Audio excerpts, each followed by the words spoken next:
Hey, man, got to talk.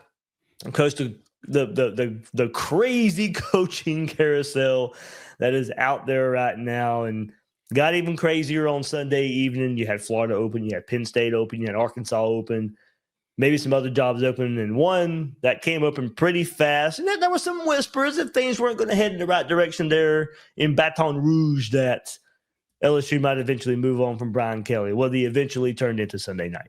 It was not long after the shellacking from Texas A&M that LSU went ahead and pulled the trigger and fired Brian Kelly, and kind of a messy buyout breakup right now. They can't even agree on that right now if it's going to be offset or if he's going to be owed the whole thing. And you thought you would have known that before the firing, but who knows? I mean, it just kind of lets you know how messy the college football coaching is right now. So, well, I guess first off, what are your thoughts? We'll get into what a lot of people want to talk about, better job Florida or LSU, and that's kind of blown up in the last couple of days as well. But your initial thoughts of LSU moving on from Brian Kelly. I mean, a coach that was hired the same year as Billy Napier, and now both coaches out just a week apart in their fourth years. Yeah, I mean, so it's funny because I think during our over-under podcast, I might have predicted that Brian Kelly wasn't going to make it through the season. I think you did. Right. And the reason was because he was hitching his wagons to an average quarterback. And average quarterback play with recruiting worse than the big boys in the SEC. And LSU's recruiting has been like 8th, 9th, 10th overall in the conference. That combination is a nightmare. Like, it just does not get you. It can get you it can get you 10-4. It can get you 9-4. It can get you, in this case, this year they were probably going to go 8-4, 9-3, something like that. But it doesn't get you to a national championship, which is what LSU's goal is. And so, look, Kelly sort of caught lightning in a bottle with Jaden Daniels and still wasn't able to turn that into a championship because the defense was so bad. Now, sort of from a timing perspective, gets a little bit like, think about it. If the 2019 Gator defense had shown up for the 2020 Gator season with Kyle Trask, like, we're talking very differently about Dan Mullen. I think if the 2025 LSU defense had showed up with the 2023 LSU offense, we're talking about a very different thing. But this is sort of, our buddy Bill Sykes has always talked about clustering when it comes to recruiting classes, that you need to cluster the talent together. We saw that in 2019 with LSU when they were able to cluster like 18 NFL draft picks or something on that team that won the national championship for Ed Orgeron and went 15-0. Now, it obviously required elite quarterback play to separate that team. And I think realistically, that's where we are in college football. If you are not the Alabamas, Georgias, Ohio States, and potentially maybe even Oregons now of the world, you're going to need elite quarterback play to get to where you want to go. And even if you look at like teams like Indiana, when you think about Cignetti, like the difference between last year's Indiana team and this year's Indiana team is that their quarterback is way better. And that defense. Well, the defense is better too, but they will come up against the team that is able to that is able to score against them. The question will be, can you outscore them, and can you go up and down the field? And that's against Oregon, that was not a low scoring affair out there in Oregon. So I guess Brian Kelly couldn't win the big one at Notre Dame, and he came to Baton Rouge saying, well, this is a better opportunity to win. And then college football changed. And Notre Dame has since been to the college football playoff, and LSU has not. And there's a lot of 10-4s on his resume. There's only one 12-1, and there's an 11-2 at Notre Dame as well. Well, the funny thing about that? What's that? All his defensive coordinators, Clark Lee, Mike Elko, and Marcus Freeman. all of them you would hire before you would hire Brian Kelly right now. Yeah, I mean, it's funny it's just funny how it all works out. Yeah, so we'll get to that, I'm sure, when we talk about which job's better and what should we do. But I think overall, this is where we are in college football, right? Like 3 losses, Penn State, not good enough. 3 losses, LSU, not good enough. And this is part of what comes from this is part of what comes from the fact that college football is not using, like, the programs are not utilizing TV revenue to procure their players. They're using NIL money and booster money to procure players. And it turns out that essentially what that means is you now have investors in your program. And it also turns out that when you have investors, you have to listen to them. Right. And so, like, if someone's putting $10 million into your program, that person now has a vote that they didn't have 5, 6, 7 years ago. Right. I mean, now maybe at some of these places, Alabama, maybe the guy who sold Chargers had some sort of say in your in your program. But it's much more personal now because it's above board, right? Like, the guys who are giving the NIL money away are known. Like, if people know who's funding that stuff, and I'm sure they talk about it at parties, and all of a sudden it's like, oh, that $1 million you gave to that kid didn't work out, and like there's some pride and ego associated with it.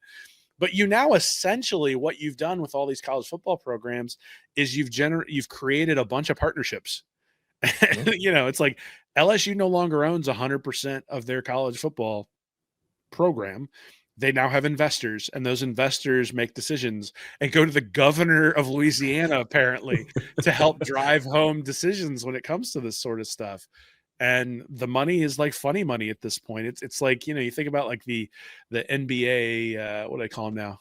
Governors, the NBA governors. I don't call them owners anymore. The NBA governors, those guys, it's like, Steve Ballmer's just throwing around $50-60 million like it's nothing, right? Because it is nothing to that guy. And I think in many ways, the guys who are investing in these programs, they're only doing it because it's a toy. And so it's an ego thing, it's a toy, and 3 losses, when I've given you 10 million of my hard-earned dollars, you better be charming, right? Like, Brian Kelly's a surly man. Dude. And so, like, there's no one there going, well, he's endearing. They're going, well, we'll deal with this goofball because he's going to get us what we need. Like, he's going to give us what we want when it comes to the overall quality of the program. And here's what we got: 10-4, 10-3, 9-4, and at best 10-3. And that's just not good enough. Like, the amount of money pouring into that LSU program means it's not good enough. And honestly, it's been the same argument at Florida for an extended period of time. The difference is that Ron DeSantis hasn't forced Scott Strickland to fire Billy Napier. Now, he might force him to hire Lane Kiffin, and maybe we can hope for that. But, DeSantis is not the one calling the shots. And I think, you think about, like, which job is better. That's actually the thing I'd be keeping in mind when I'm looking at which job is better. Is I'd be looking at, Auburn. For years, people were talking about, like, the plane while Tuberville was like Yellowwood.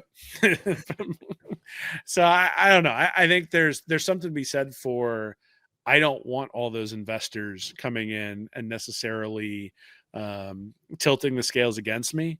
But that's what happened. I mean, what happened here is that, Brian Kelly, I'm sure, had alienated some people, because Brian Kelly alienates everybody. And so he doesn't have any friends when it comes to the sort of stuff. Looks like a madman on the sideline, just cussing everybody out. And he's also a real stubborn dude too, right? So the story, it's a weird story that came out. I think Ross Dellinger had it for Yahoo Sports, where it was like, they told him he needed to fire his offensive coordinator. And he said, how about the offensive line coach? And then they're like, well, how about you? And I'm like, wait a minute. Like what is going on here? Like, this is a very interesting negotiating tactic that's being used here. So my guess is that there were some choice words in between offensive coordinator and offensive line coach, and that wasn't necessarily appreciated there by the LSU AD, and certainly not by the governor of Louisiana. So, it is what it is in college football now, man.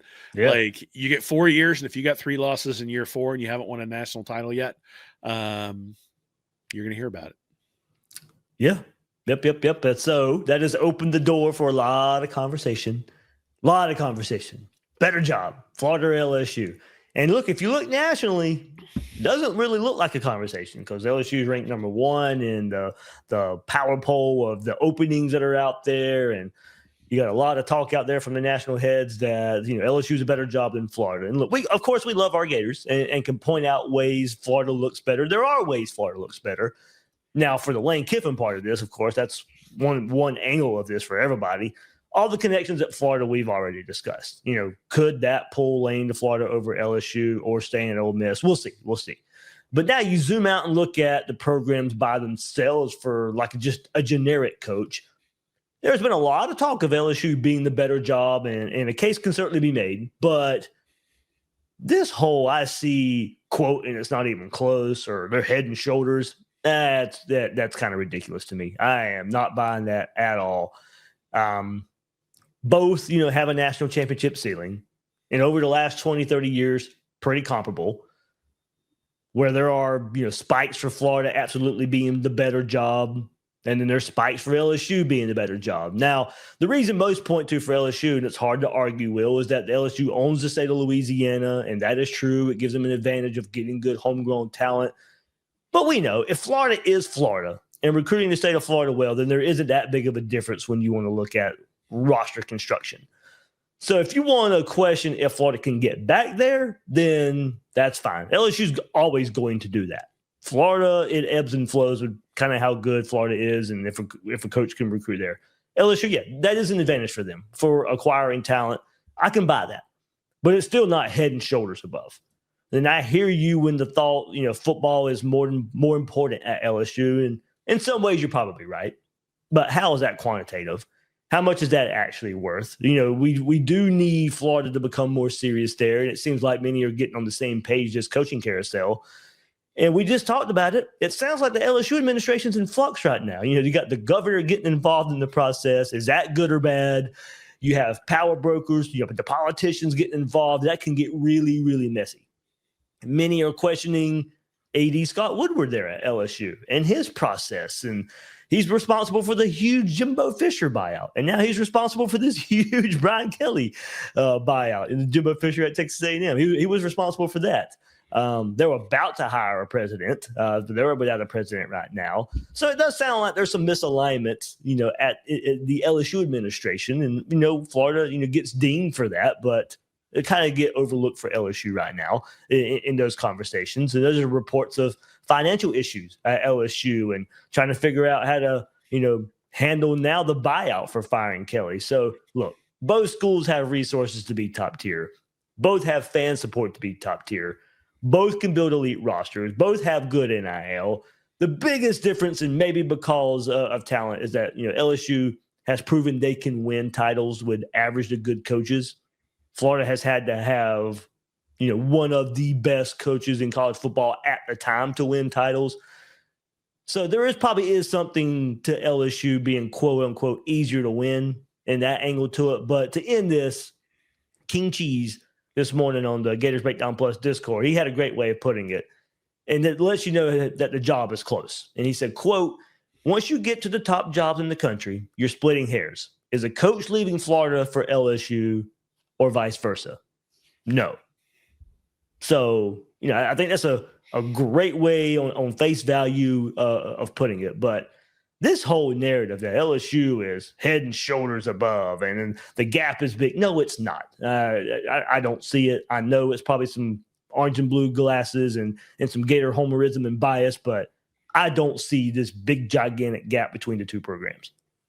So there have been 13 programs that have won national titles since 2000. And, Oklahoma, Miami, USC, those programs have sort of gone by the wayside in terms of they're obviously traditional powers, but they're not ones that we think of as top 10 programs anymore. So you're really talking about 10 programs. And I think the question then becomes those 2006 and 2008 championships for Florida. When do those come off the roll, right? I'm sort of dismissing the 2004 USC championship, but I'm not dismissing the 2008 Florida one. There's a delineation there in terms of when has it been so long that it was really a different era of college football. The problem is if we're talking about that, we probably then need to eliminate everybody before 2023 in terms of it was a different era of college football. People like narratives, and so narratives tend to drive the discourse and tend to drive the the talking head type stuff. Yeah. What I tend to do is, I do two things. One is I look at what Tim Brando's saying, and then I say that's wrong, and it's the opposite. So he clearly thinks LSU's the better job, so he's wrong. That There are not many people out here I dislike that I don't really know. That is one of them. Yeah, his Twitter fingers have been And it's been going way before the last few days. Well, I mean, it was yeah, but like 2 days ago, what was it, Sunday? He's like, "There's no way Brian Kelly will be dismissed." Like 5 minutes later, Brian Kelly fired. It was like, wow, that was quick. I guess so. Would someone leave Florida for LSU? No. Would someone leave LSU for Florida? No. I mean, maybe if the money was right, they would. Right? I think that's the problem. Is that. The problem is not whether LSU is better. The problem is that now you're about to get into a pissing contest to decide who is, right? And what that's going to do is that's going to drive up the price if you both want Lane Kiffin, right? It's going to drive up the price of the secondary option because you got to have that secondary option that's tied up, that's basically there in case you don't get your first guy. So you go, we didn't really want to give it to Kiffin anyway, but nobody's going to believe that, right? Because there's been so many overtures. Hell, you had the Oklahoma fan base doing the Gator chomp at Ole Miss this weekend. So I guess my point is on that before we move away, I love the pettiness of college football, by the way. It is so great. It's pretty awesome. So, I mean, again, I go back to if it were me, right, I would look at it and I would say the Florida program is at a lower level right now, given what they're coming off of from Billy Napier, that they are probably willing to give me more patience. And I will be able to negotiate a buyout with Scott Strickland that has zero offset language because that's what he gave Billy Napier the last time. And I'm going to request that exact deal. Yeah, with D Weezy he just put it in the chat. With the next UF contract, will UF put language in it to help offset any buyout if the coach is fired? Again, I think this comes back to leverage, right? Like Lane Kiffin or whoever is going to be, if there's competition for the guy, is going to be able to say, I'll come your way, but you got to guarantee the money, right? I'll come your way, but I need to make sure that I've got full. So that offset language or not having the offset language in there was really a vote of confidence for Billy Napier, right? That was we're going to have immense amounts of patience with you because we know you want to build it X way. Now, the problem is college football doesn't work that way. And so 2 years in, the fan base was turning against the guy. And then they're looking at the contract going, how could you have done this? But the reality is that the stability that offset language gives to a guy like Napier is significant, right? Like he's walking off into the sunset with a large amount of money, irrespective, and doesn't have to worry about like looking for another job, doesn't have to worry about whether he ever gets another job. Like there is a stability and a security that comes with that clause that, quite honestly, Brian Kelly doesn't have. In fact, the reason they're negotiating the settlement, or the reason there will be a negotiated settlement, is because if he gets another job, he's going to lose that money anyway. Yeah. So you might as well get the lump sum payment up front, and then you can take a full salary at the next place, as opposed to the next place saying, well, we'll just give you $1 million and let LSU pay you the rest of the way.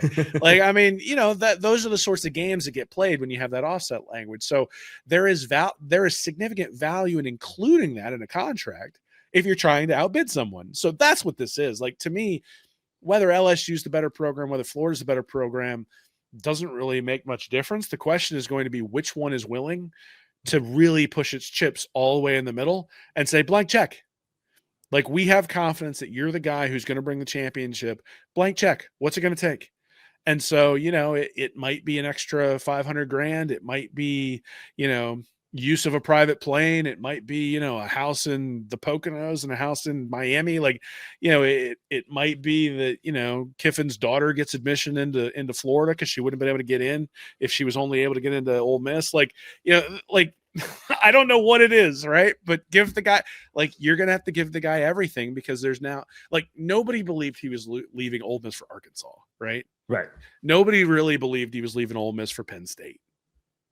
Everybody can believe, and in fact, the Ole Miss fans certainly believe that he would leave Ole Miss for Florida, the way they've been reacting recently. Exactly. And I think people, and I think this is the way they have.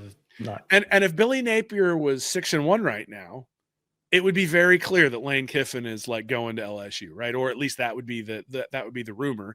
Now that Brian Kelly's been let go, it would be, he's that's where he's going to go. That makes sense. That jump makes sense, especially given the dollar amount. So what that means is Florida's got competition now, and I think if it were me, I would say, okay, the stability of the Florida situation, especially if they don't put an offset language, is higher than the stability at LSU, because they have now fired 3 coaches, 2 of whom won national championships.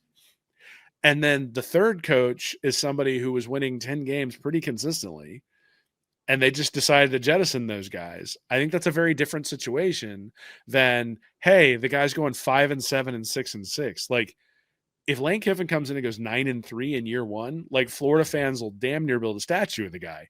If he comes in and goes 9-3 at LSU, they're going to go, we could have gotten this with Brian Kelly. So, yeah, that's the other part, though, is that Lane Kiffin and most head coaches in major college football programs don't think like I do. Like, they have supreme confidence in their ability to turn anything around, right? Yep. And so it really does come down to, do you think you can turn Ole Miss into essentially like what Frank Beamer did for Virginia Tech, right? Like, Beamer turned Virginia Tech into a destination program and wasn't quite able to win a national championship, but they were competing for the Big East and then eventually the ACC for years while Beamer was in charge. And did Beamer have leaves. one appearance. Yeah, one appearance in the national championship game, and we're up on Florida State until Warwick took over.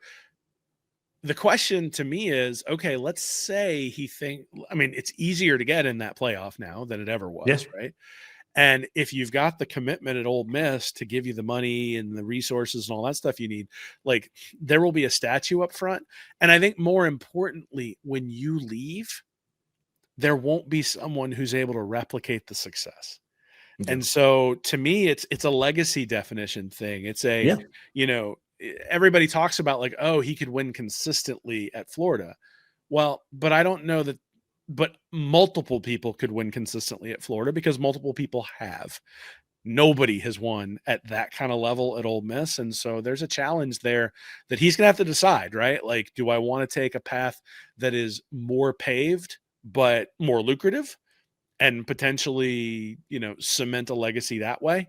Because Saban goes to Alabama and he's able to establish himself as like one of the greatest of all time. If Kiffin goes to Florida and wins 4 national championships, he'll be in the exact same breath. But would he be in the same breath if he won 1 at Ole Miss?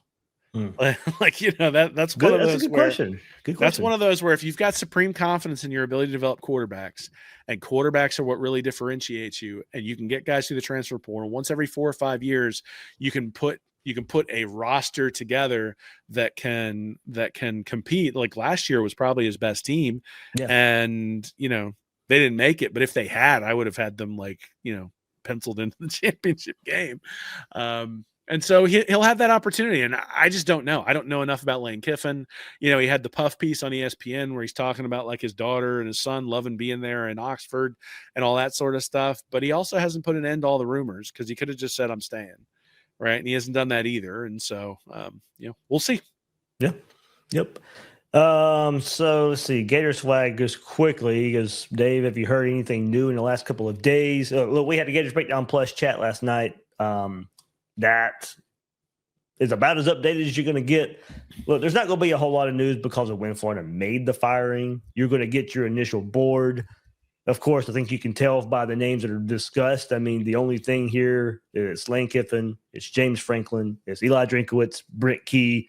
Seem to be the 4 right now that's kind of separating a little bit as far as maybe who Florida is focusing in on. I still think, we talked about it last night too. There's just been this talk, kind of, I won't necessarily say behind the scenes, because everybody's kind of putting it out now, but that Lincoln Riley might be interested in getting out of LA. Not necessarily out of USC, but out of LA. Doesn't want to live there anymore. So we'll see if that puts him on Florida's board, on Florida's radar of being the next guy. So I think, that's where to me, that's just kind of safe to put out there. That's just where the focus of the fire of the next hire would be for Florida, is those names just mentioned. So there's not going to be a whole lot of news just because of the timeline right now in the middle of the season. If Lane's your guy and he's your number 1, you're not getting an answer, I don't think publicly at least, no sooner than the end of the regular season We'll see how they handle the playoff if they make it, and that's an interesting angle to it all as well. We kind of discussed that, when Billy Napier got fired. Will Miles and I right here about the timeline of it all. It's weird, of course, with the playoff and the transfer portal and how it all works. The early signing day too will be that's all radio. That's going to be a wash no matter when you make the hire and who you make the hire with. But it is going to be interesting how it all plays out, Will. But the only news that can happen is because it's not coaching right now would be James Franklin because he doesn't have a job right now. Nobody who Florida is looking at right now is going to be putting their name out there and saying, yes, I will be the next head coach at Florida with a month left to go in the season still. No Orgeron? Come on, man. So it is interesting. So I have a couple of things that go through my mind for all this sort of stuff. So the first is, if you go back and look since 2000, 15 coaches have won the national championship, only 13 programs. So Urban Meyers won at Ohio State and Florida, Saban won at LSU and Alabama. So that's how you end up with that number. 7 coaches, though, who won national championships. So 8 had head coaching experience. 7 had 0 college head coaching experience prior to arriving to the program where they won the national championship. So every list you see is just a list of college head coaches. And I think that's a short-sighted way to look at things. So, and there's 2 reasons for that. One is that I think oftentimes you end up with assistants who are good. Like, think about Kirby Smart was the defensive coordinator at Alabama.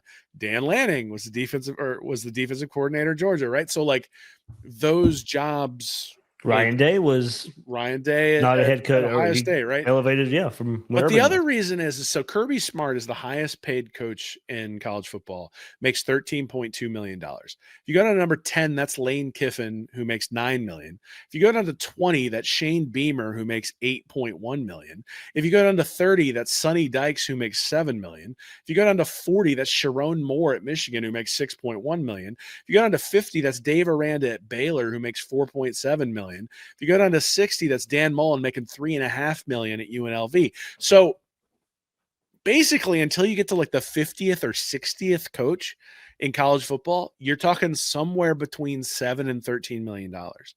And I guess I don't think you get differentiated performance for that amount of money that you're spending at that place. So like, you got to be really sure.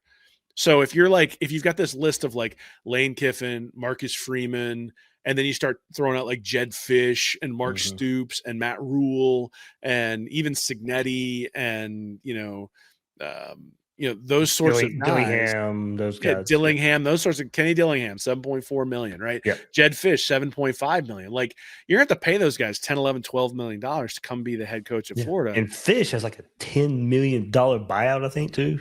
Yeah, so I guess I look at it and I go, this is one of the reasons why last week when I came on, or whenever I guess it was last Sunday I came on, I was like, go coordinator, right? Go coordinator in the NFL, because if you go coordinator, then, you don't have to, like, at least you're taking a shot at maybe $4 or $5 million bucks.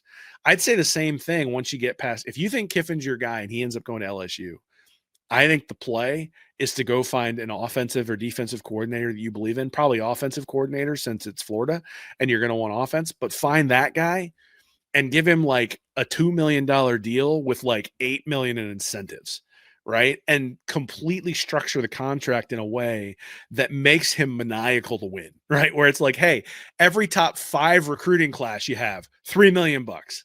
Hey, every top 5 finish you have in college football, $3 million bucks. Like, yes, incentivize the guy to do something. But the only way you do that is by finding someone who wouldn't normally get the job, right? So like Jed Fish can wait, because if the Florida job, like if he wins at Washington and some other job opens up at UCLA or Michigan or hell, Rutgers, like whatever, right? Like if another job opens up, like he'll have the opportunity to parlay that into a bigger payday. You're not going to be able to go in and go, hey, I know you're making $7.5 million at Washington. How about you take 4 and then we put a bunch of incentives on here? How about we have offset language in your contract to where when we get rid of you, we don't have to pay you. Like those sorts of things, you won't be able to negotiate that with a guy who's got head coaching experience. Even Brian Kelly, like if you decide, God forbid that was where Florida wound up fallen to. But even if you got to that point, that guy isn't going to accept less than that. Give me a coordinator.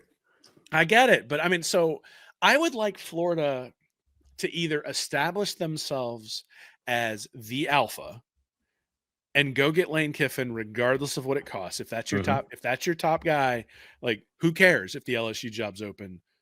Go get him. And if that means no offset language, that means no offset language. If that means, that he's got a house in Jamaica, whatever. It's not my money. It's not your money. Well, but the money runs out at some point. It right? does. It does. And so, I mean, I think I joked in jest, Theo Epstein, bring him in as a general manager last week. But the point is like, let's do something different, right? Like, I think it'd be really awesome if Florida went out there and established themselves as the program that decided to think differently about its head coaching contracts. And they started incentivizing recruiting and transfer portal rankings along with salary. That if you're going to come in, you're going to have a base salary of X. But every time you finish in the top 10 of the transfer portal rankings, you get this much. Every time you finish in the top 5 of the high school recruiting rankings, you get this much. And you know what's going to happen is if a coach finishes twice in the top 5 of the recruiting rankings in 4 years while he's here, you're winning a freaking championship. Like, that's what's going to happen. So it's like, there are ways to, and I just think big programs are going to see that as too big of a risk. I mean, maybe. I love the idea. Don't get me wrong. I love it. I don't see Florida doing it. I don't see LSU doing it. 17 years since Florida had a number 1 recruiting class. It's been 17 years since Florida won a national championship. It's been 13 years since Florida was nationally relevant, right? Like, I mean, Florida made some Group of 6 bowls, but the only time they were actually in the competition for a championship was the Muschamp outlier year, where Jordan Reed had the fumble and against Georgia and all that other stuff. I am... Like, if you think about what's happened in college football history, just look at the coaches who have had sustained big-time success. They have all been innovators in some way, right? Yep. And so Spurrier was an innovator, bringing the fun and gun. Saban was an innovator, bringing the matched zone type coverages where it's man and zone depending upon what routes are run. Kirby Smart was an innovator in that he just like boosted recruiting like beyond where Saban had it, to a point where it kind of got a little bit ridiculous. You think about, go to Urban again, Yeah, Urban again from the spread offense perspective. Yeah, the only guy I would say who's won multiple national championships that I struggle to think about as an innovator is Dabo Swinney. Right. And there, I think his innovation was he got lucky to be in the ACC. And was able to build a program to a point where then he was able to build a behemoth after he got some 5-star guys in there and was a good enough coach to turn a 5-star quarterback and okay players around him into 10-3, 11-2 seasons. And then all of a sudden was able to hit on some big time recruits. And then you had a monster defense with guys like Trevor Lawrence, a quarterback. So I look at it and I just say, do something different. And if you think about what college football is nowadays, it's an economics problem. It's not an X's and O's problem. Right. It's a player procurement. It is a player acquisition business. In fact, that's exactly what Napier said when he came in. He just didn't actually believe it, right? Or at least he didn't act like he believed it, because his player acquisition chops were relatively limited. So, I think there's... And in fact, there you go. You just pop that up from Jeff, right? Go ahead. Good comment. Yeah. Will another coach work himself to death like Meyer did with the ridiculous guaranteed salaries of today? Is there still incentive to? Great question. And I look at this from an angle of Lane Kiffin now. I bet it eats at him. Kirby went to Georgia and has won a national championship. Sark has went to Texas and had a lot of success. Guys he coached with at Alabama, guys he would love to put himself up against. And that's another reason why I think Florida could be a pull for him compared to Ole Miss, because you get to go do it. Now, maybe it would be a feather in his cap to say, okay, I did it at Ole Miss. I didn't have to go to Florida to do it. But to me, it could also be a pull to Florida at the same time. But that is an interesting aspect. These contracts, I mean, apparently Brian Kelly was just a person who was just kind of riding the wave at LSU in the last couple of years from everything that's coming out in the last day or so. Well, so let's go back to what you said earlier as I was ranting about doing something different. which is that you made a statement. You said, I think that's too high a risk. Well, let's say Kiffin's price is $15 million, right? And let's say it's a 5-year fully guaranteed deal. That's a risk too. You've just guaranteed $75 million to a guy who does have some blemishes on his track record, right? Now, I think he's, he'll talk about, and people will talk about, he's matured and all that sort of stuff. But this is also a guy who got thrown off of the national championship game staff from Alabama because he was such an irritant to Nick Saban that he was just like, go, well, let Sark call plays. We're good. Right.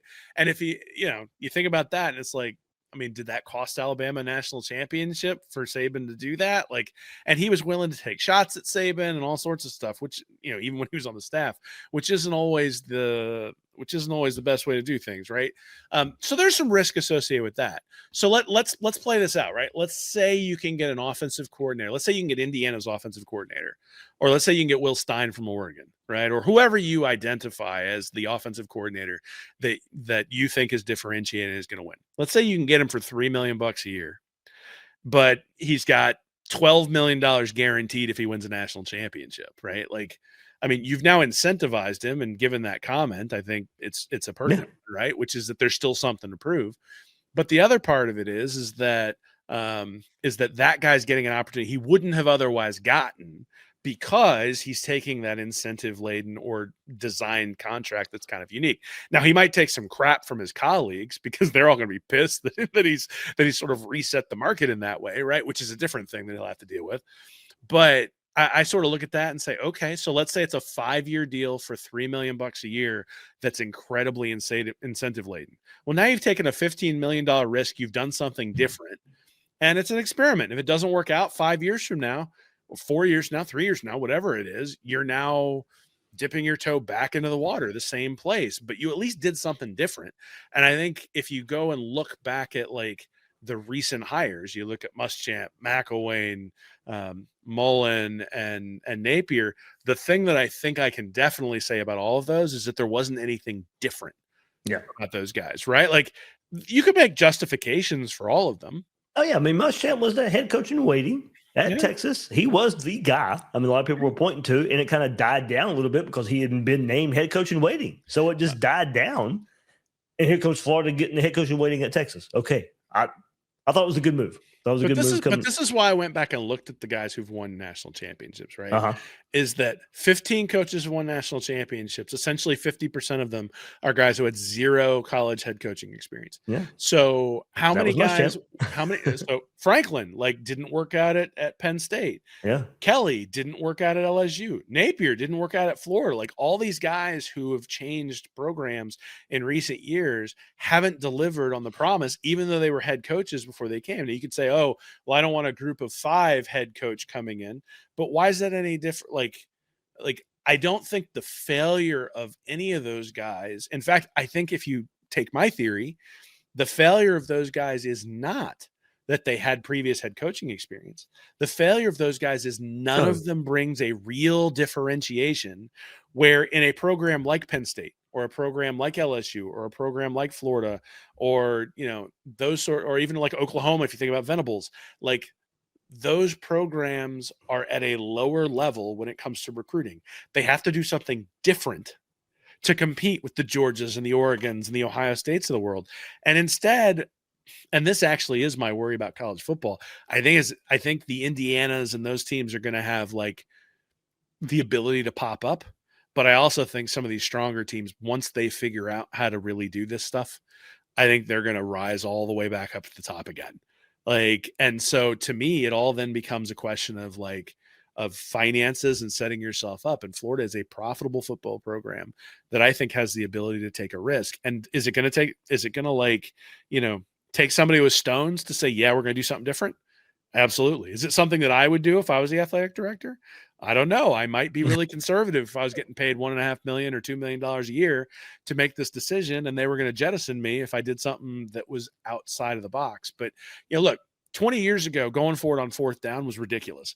Now Lane Kiffin was seen as ridiculous. Now Lane Kiffin goes for it on fourth down damn near every time, and everybody looks at it and goes, he's embraced the analytics, right?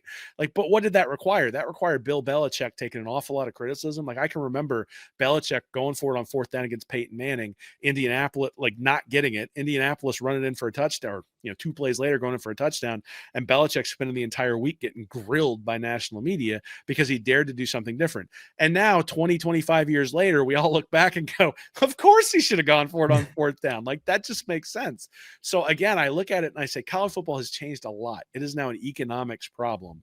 And so how can you set the economics to be in your favor? And I'm not necessarily sure that the best way to do that is to just throw money at the best prospect who's out there. Or if you can't get him, like if you think Kiffin is the guy and he does decide to go to LSU, I don't think you just go, well, Jed Fish was next on our list. Yeah, right. Like, no, that sucks. You're going to have to pay him just as much, or 80% of what you're paying Lane Kiffin. And now if you give him 5 years, 50, like which one's a bigger risk, right? Yeah. Like, go get the guy who runs the go-go offense, give him $500,000 a year, and then with incentives for recruiting. Like, there's some things you can do, I think, that are creative that I hope some of these programs will do.